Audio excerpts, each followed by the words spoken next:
Praise the lord. మీకు అందరికీ కూడా ఈస్టర్ శుభాకాంక్షలు తెలియజేస్తున్నాను. క్రీస్తు తాను జీవించి ఉన్నంత కాలంలో తన మరణంను గూర్చి, ఆయన మరలా తిరిగి లేవడాన్ని గురించి, తండ్రి యొక్క చిత్తం ఏమై ఉన్నది అనే విషయాలు శిష్యులకు, తనతో పాటు ఉన్న వారికి అందరికీ తెలియపరిచారు. కానీ ఆయన సిలువ వేయబడిన దినమున వారిలో ప్రతి ఒక్కొక్కరు కూడా ఎంతో కృంగిపోయారు. శిష్యులైతే ఆయన దగ్గర నుండి పారిపోయారు కూడా. యోహాను మాత్రమే సిలువ వరకు కూడా ఆయనను వెంబడించినవాడు. క్రీస్తు సిలువ వేయబడిన తర్వాత, సమాధి చేయబడిన తర్వాత ఎంతో మంది కృంగిపోయి, వారు ఎవరినైతే రాజుగా అనుకున్నారో, ఎవరైతే వారిని రోమన్స్ యొక్క పరిపాలన నుండి తప్పిస్తారు అని అనుకున్నారో, ఆ వ్యక్తి చనిపోయేసరికి ఇశ్రాయేలు ప్రజలు అనగా క్రీస్తును విశ్వసించిన వారందరూ కూడా ఎంతో కృంగిపోయారు. కానీ ఏ ఒక్కరు కూడా లేఖనాల్లో జ్ఞాపకం ఉంచుకోలేదు. మగ్దలేని మరియు మరి కొందరు స్త్రీలు యేసు యొక్క శవానికి సుగంధ ద్రవ్యాలు పూయడానికి ఆ రోజు సమాధి దగ్గరకు వెళ్ళినప్పుడు, అనగా పునరుద్ధాన దినం అని మనం ఈ దినం నుంచి చెప్పుకుంటున్న ఆదివారం ఉదయాన్నే ఇంకా చీకటి ఉండగానే క్రీస్తు శవానికి సుగంధ ద్రవ్యాలు పూయడానికి వెళ్ళిన ఆ స్త్రీలతో అక్కడ దేవదూత చెప్తారు కదా, మీరెందుకు సజీవుడైన వారిని మృతుల్లో వెతుకుతున్నారు? ఆయన ఇక్కడ లేడు, తాను చెప్పినట్టే ఆయన లేచి ఉన్నాడు అని చెప్తారు.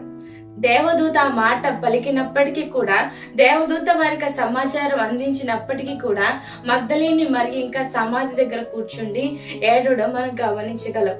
అప్పుడు ప్రభు తానే వచ్చి, అమ్మ ఎందుకు ఏడుస్తున్నావు అని అడిగినప్పుడు ఆమె చెప్తుంది కదా, ఇంకా దూత చెప్పిన మాటలు ఆమె హృదయంలోనికి వెళ్ళక ప్రభు జరిగిన విషయాన్ని, ప్రభు సిలువ వేయబడిన విషయాన్ని తన హృదయంలో ఉంచుకున్నదే ఆమె చెప్తుంది. అయ్యా, నా ప్రభువును ఎవరు ఎత్తుకెళ్ళిపోయారు, నీకు తెలిస్తే నా ప్రభు ఎక్కడున్నాడో చెప్పు, నేను ఆయన్ని ఎత్తుకెళ్ళిపోతాను అని చెప్తుంది. ఆయన దేహాన్ని మోసుకొని వెళ్ళిపోతాను అని చెప్తుందండి. అప్పుడు ప్రభు తాను మరియా అని పిలవగానే, ప్రభు యొక్క స్వరముతో దగ్గర సంబంధం ఉన్నటువంటి మరియా ఆయన యేసుని గమనించి ఆయన రబ్బూని అని పిలవడం మనం గమనిస్తున్నాం. ఈ దినమున ప్రభు లేఖనాల ద్వారా మనలను ఎలాగ ధైర్యపరుస్తున్నారు, ఆ రోజు మరియతో తానే స్వయంగా మాట్లాడి ఆమె హృదయాన్ని దృఢపరిచినట్లు ఈ రోజు ప్రభు మనలను ఎలాగున దృఢపరుస్తున్నారు చూద్దాం.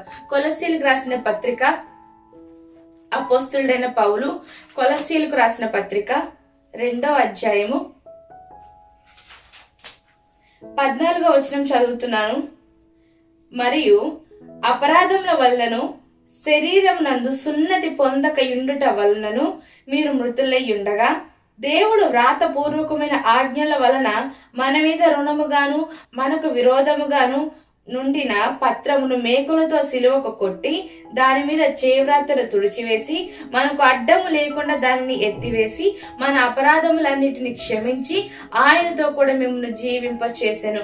ఆయన ప్రధానులను, అధికారులను నిరాయుధులుగా చేసి సిలువ చేత జయోత్సవముతో వారిని పట్టి తెచ్చి బాహాటంగా వేడుకకు కనుపరిచెను. ప్రార్థన చేసుకుందామండి. పరిశుద్ధుడ గొప్ప తండ్రి, నీ వందనాలు చెల్లిస్తున్నాను ప్రభా. ఇంతవరకు నీ సహాయం అనుగ్రహించి అయా, నీ పునరుద్ధాన విజయమును ప్రభా అయ్యా మేము మా జీవితాల్లో అనుభవించటకు లేఖనాల ద్వారా మమ్మల్ని పురికొల్పుచున్నందుకు స్తోత్రమునైనా. ఈ లేఖనం చదవబడిన మాట ప్రభా నీకు వందనాలు. మా హృదయాల్లో ప్రభా ఇది నిలబట్టబట్టకు ప్రభా, ఇది స్థాపించబట్టకు నేను దీని ద్వారా మేము నీవు వచ్చే వరకు కూడా జీవించినట్లు, దీన్ని బట్టి మేము బ్రతుకున్నట్లు సహాయం దయచేయమని యేసయ్య నామమున అడిగి వేడుకొని ప్రార్థిస్తున్నాము తండ్రి. ఆమేన్, ఆమేన్. చదవబడిన లేఖనాన్ని కనుక ఒకసారి గమనించినట్లయితే అక్కడ అపోస్తులైన పౌలు కొలస్సీలకు పత్రిక రాస్తూ ఇలా చెప్తున్నారు, వారు దేని విషయమైతే తాము అపరాధులమని మనుషులు తీర్చబడుచున్నారో, ఏ విషయంలో అయితే పాపులని తీర్చబడుతున్నారో దానికి సంబంధించిన వ్రాత పూర్వకమైన విట్నెస్లు మనలో ప్రతి వారి మీద కూడా లిఖింపబడి ఉన్నవి. ఆ మాట ఒకసారి చూడండి. ఎవరైనా ఒక నేరస్తుడిని జడ్జి గారి దగ్గరికి తీసుకువెళ్ళాలంటే ఆ జడ్జి ఆ నేరస్తుడికి శిక్ష విధించాలంటే విట్నెస్ కావాలి కదా. ఐ విట్నెస్ కానీ, వ్రాతపూర్వకమైనది కానీ, మరి ఏ ఇతర విట్నెస్లైనా సరే అతడు నేరస్తుడిని నిరూపించడానికి గాను, నేర స్థాపనకు గాను కొన్ని ఆధారాలనేవి ఉండాలి. అలాగే ఈ దినముల యందు అపవాది, మన శత్రువైన అపవాది మన మీద బగళ్ళు ఎక్యూజ్ చేస్తున్నప్పుడు, వాడికి మన మీద నేర స్థాపన చేయడానికి కొన్ని ఆధారాలు ఉన్నాయి.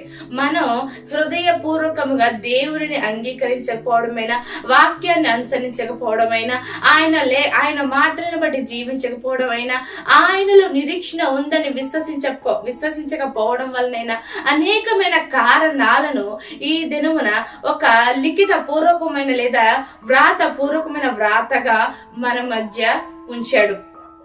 దానిని పట్టుకొని మన ఆత్మలను స్వాధీనం చేసుకొని ఆ ఆధారాల ద్వారా వాడు మనలను తన చేతుల్లో పెట్టుకొని ఆడిస్తున్నాడు. ఈ రోజుల్లో ఆ వాడికి లొంగిపోయి వాడి చిత్తానుసారం చేయడం, అపవాదికి నచ్చిన క్రియలు చేయడం మనుషులకు అలవాటైపోయింది.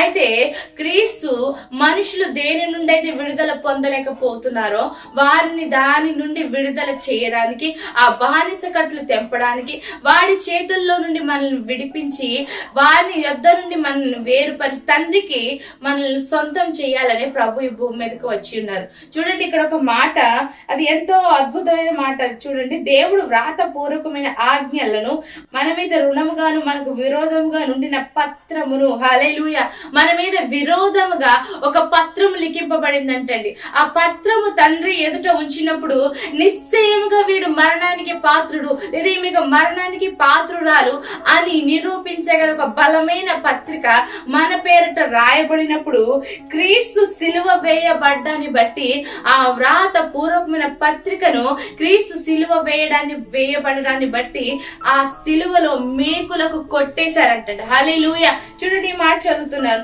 ఆ పత్రమును మేకులతో సిలువకు కొట్టి దాని మీద వ్రాతను తుడిచివేసి, హల్లెలూయా, దాని మీద మన అపరాధాలను వ్రాసి ఉన్నాయి కదా, మన మీద మనం చేసిన అపరాధాలు పాపాలని రాసి ఉన్నాయి కదా, ఆ పత్రాన్ని సిలువకు కొట్టినప్పుడు ఆ సిలువ మీద ఉన్న పత్రం యొక్క అక్షరాలన్నీ, దాని మీద ఉన్న కంప్లైంట్స్ అన్ని కూడా తుడిచివేయబడి అంట.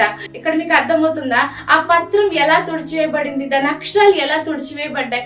ఎప్పుడైతే క్రీస్తు సిలువకు కొట్టబడి ఉన్నారో ఆ దినముననే ఆ రక్తము దాని మీదకి వచ్చి మన మీద వ్రాత పూర్వకంగా ఉన్న ప్రతి మాటను, ప్రతి కంప్లైంట్ ను కంప్లీట్ గా తుడిచివేసి మనలను తండ్రికి సమీపంగా చేసింది. హల్లెలూయా. సిలువ యొక్క శక్తిని మనం విశ్వసిస్తున్న మీకు నాకు అది దేవుని యొక్క శక్తి అయి ఉంటుందండి. మన మీద ఇంకా అపరాధాలు పాపాలు ఏమి కూడా లేవు. క్రీస్తు సిలువ రక్తము ఆ పత్రికను పూర్తిగా తుడిచివేసేసి క్రీస్తు రక్తాన్ని బట్టి మనలను నీతిమంతులుగా, ఉచితంగా నీతిమంతులుగా తీర్చి కృప ద్వారా మనలను సంరక్షిస్తూ ఉంటుంది. కృప ద్వారా సంరక్షిస్తూనే ఉంది. ఈ దినమున పునరుద్ధాన విజయం మనల్ని ఎలా నిలబెడుతుంది తెలుసా? చదువుతున్నాను చూడండి. మనకు అడ్డము లేకుండా దానిని ఎత్తివేసి మన అపరాధములన్నిటిని క్షమించి ఆయనతో కూడా మిమ్మును జీవింపచేసెను. హల్లెలూయా. ప్రభువైన యేసు 3వ రోజున మరణాన్ని జయించి లేచినప్పుడు ఆయన యొక్క మరణము ద్వారా సమస్త కల్మషము నుండి విడుదల పొందుకున్న మనం, మన పాపముల సమాధి చేయబడిన మనం, క్రీస్తుతో కూడా సమాధి చేయబడిన మన పాప పురుషుడు క్రీస్తు యొక్క పునరుద్ధానాన్ని బట్టి, హల్లెలూయా, క్రీస్తు యొక్క పునరుద్ధానాన్ని బట్టి మనలను కూడా జీవింప చేస్తున్నారండి. దేవుని నామానికి స్తోత్రం కలుగును గాక. మనలను క్రీస్తు కూడా జీవింప చేస్తున్నారని లేఖనాలు సెలవిస్తున్నాయి. అంత మాత్రమే కాదండి, మన మీద ఉన్న అపరాధాలన్నిటినీ వాడు చేతిలో పట్టుకొని మన మీద అధికారం చెలాయిస్తున్న అధికారులను నిరాయుధులుగా చేసింది సిలువ శక్తి.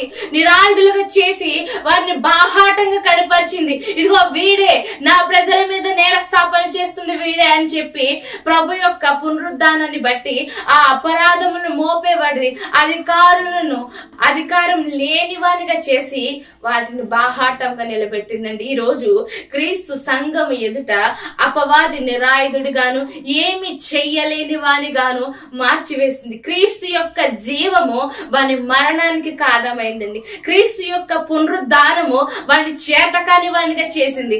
ఈ రోజు మన మీద నేరస్థాపన చేయడానికి వానికి ఎటువంటి అధికారము లేదు, ఎటువంటి ఆధారము కూడా లేదు. ఆ రీతిగా క్రీస్తు యొక్క శిలువ మరణము మనకున్న ప్రతి ఒక్క అపరాధాన్ని కొట్టివేయగా క్రీస్తు పునరుద్ధానము మనల్ని జీవింపచేసింది. ఎప్పటి వరకు తెలుసా?